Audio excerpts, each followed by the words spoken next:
Stability of a crystal is reflected in the magnitude of its melting points. Comment. Collect melting points of solid water, ethanol, diethyl ether and methane from a data book. What can you say about the intermolecular forces between these molecules? Now, first of all, why is it that a solid should be a solid? A solid is a solid only because its particles attract each other. And that force of attraction is so substantial that it binds the solid particles together, maybe atoms, maybe molecules, maybe ions. And since they stay very close to each other, they can only vibrate, they're not able to move away from each other. And that is why a solid remains a solid.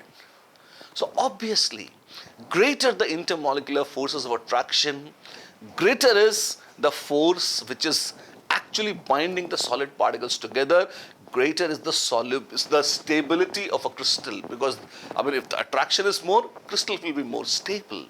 And naturally, if it is more stable, the crystal will melt or the crystal will break away only at a higher temperature. The higher the forces of attraction, higher is the stability of crystal and higher is the melting point by basic chemical common sense. Now, we were supposed to comment, we have commented. Melting point data we are supposed to collect. So let me present to you the melting point data of ice, which is 0 degrees Celsius or 273 Kelvin.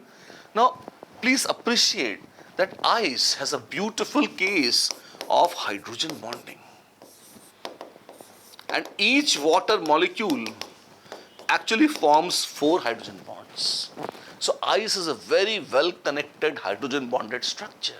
Strong hydrogen bonds, each molecule forming 4 hydrogen bonds. Then you have ethyl alcohol. Now ethyl alcohol is EtOH, lovely though it is. But in ethyl alcohol,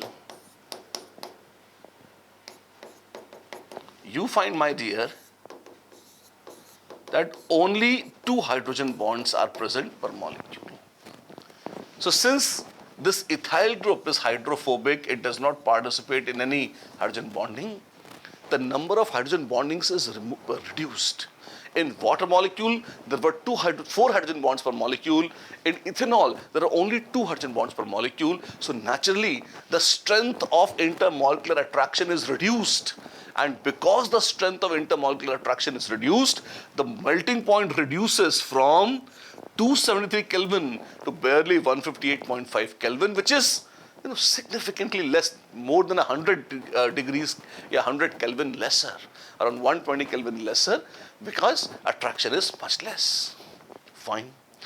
Diethyl ether appears to be very close, but you must appreciate, see again, NCERT being NCERT, this is not a very fair comparison. Why? Because ethanol is CH3, CH2OH. A very good comparison should have been dimethyl ether. Maybe it is a printing error or somebody who was finally editing it became a little extra intelligent, and ethyl they matched without realizing that this has only 2 carbons while this would have 4 carbons. Now diethyl ether is a polar molecule. And it has no hydrogen bonds. It is a polar molecule with no hydrogen bonds, but because it is more massive, instead of 2 carbons, it has 4 carbons, it still has a melting point which is close to ethanol. A little less, but close.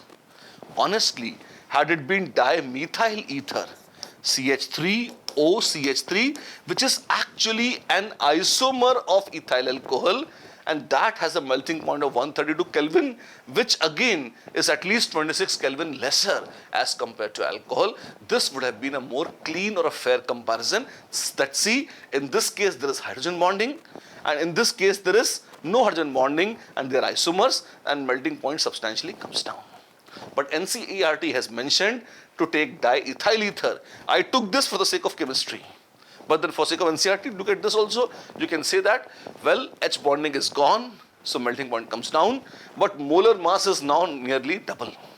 If molar mass is higher, that should increase melting point. So even after nearly doubling the molar mass, you have still melting point which is very close, still slightly less, only because hydrogen bonding is no longer there. Still, there is an advantage. What? Because of oxygen, ethers are polar molecule. There is dipole-dipole attraction. If you take a strictly non-polar molecule like methane, melting point drops down to barely 89 Kelvin. That's very cold, very, very cold, close to minus 200 degrees Celsius. A little more, but I mean, whatever. So you could see that when even permanent dipole attraction is not there, only van der Waals forces or London forces are there, methane has a much lesser melting point because again methane is a non-polar molecule. So hydrogen bonding, less hydrogen bonding, no hydrogen bonding but dipole moment, and even no dipole moment, you find that melting point consistently decreases and the stability of crystal structure also becomes less because of lesser intermolecular forces of attraction. I hope you have understood this very beautiful comparison.